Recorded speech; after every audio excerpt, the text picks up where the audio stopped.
Tanmanjeet Singh Dhesi. Thank you very much. Mr. Speaker, after the ethnic cleansing of Buddhists in Tibet, the cold, calculated genocide of Uyghur Muslims in Xinjiang, the mistreatment of Christians and other minorities, the authoritarian Chinese Communist Party regime has now turned its tyranny onto pro-democracy Hong Kongers. So what concrete steps is the Minister taking to mobilise our international partners so that the world's democracies act against this human rights crisis in an effective and coordinated manner?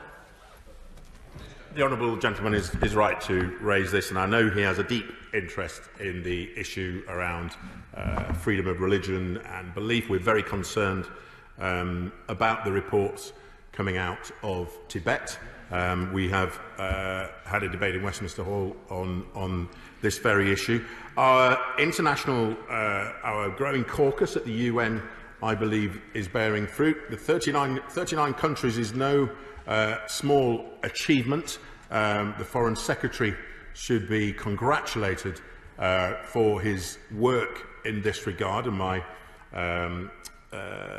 Lord Ahmad, who is my fellow minister at FCDO, has delivered several statements at the UN on this issue. But I can assure him that with the Foreign Secretary and the FCDO taking a leading role on this issue, we are getting purchase internationally, and China will have heard the remarks today and countries' abhorrence at the actions in Hong Kong.